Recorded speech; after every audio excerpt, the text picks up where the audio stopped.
unaitwa mkumbambizo. Kumbambizo, Wasukuma wanaita hivyo, lakini Wanyamwezi wanaita swazambeke. Kwa kisayansi unaitwa Crosspetelia februfuga. Crosspetelia februfuga kwa kisayansi unaitwa hivyo. Huu ni mti ambao mimi nimeufanyia utafiti mara nyingi zaidi. Huu mti una maajabu mengi sana katika tiba. Kwa mara yangu ya kwanza kabisa na ufahamu mti, nilikuwa natumia kutibu chembe, lakini kutibu chembe cha moyo, matatizo ya kifua, lakini na masuala ya upumuaji. Na ndipo nilipokwenda kupata bahati ya kufahamu mti na kuuelewa kiundani na jinsi ya uchimbaji wake. Yes, nikapata jinsi ya kuweza kutibu maradhi mengi sana.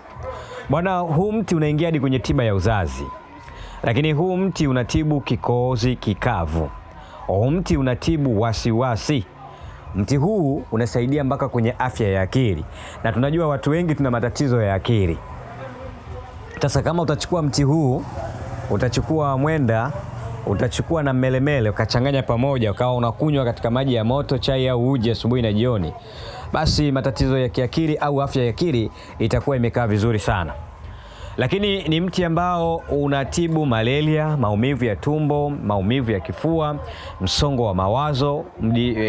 Mti huu unatibu. Lakini inakwenda kuondoa seli za saratani ya utumbo mpana. Lakini mti unatibu kifafa. Kwa hiyo watoto wanaosumbuka na kifafa au mtu mzima, basi hii ni dawa nzuri sana ya kwenda kujisaidia.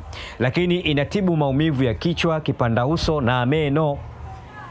Lakini ni dawa nzuri ya kutibu au kupunguza maumivu.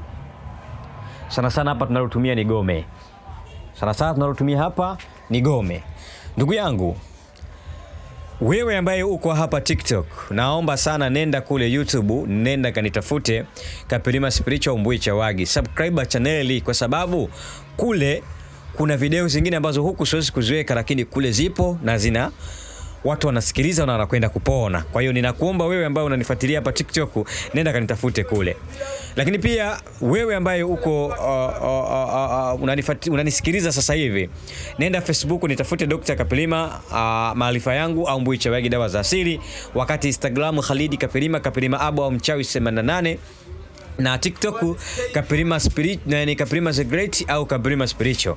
Na Gongo la Mboto mwisho Dar es Salaam Tanzania ndiko tunakopatikana. Karibu dukani kwetu ujipatie dawa za jumla na rejareja. Tunatuma dawa mikoani na nje ya nchi kwa gharama nafuu sana. Lakini karibu ofisini kwetu Gongo la Mboto mwisho wa lami kwa tiba na ushauri kwa maradhi mbalimbali ambayo yanayekusumbua. Upo nje ya nchi au mkoani na unahitaji dawa zetu, basi tutakusaidia kwa uwezo wa Mwenyezi Mungu.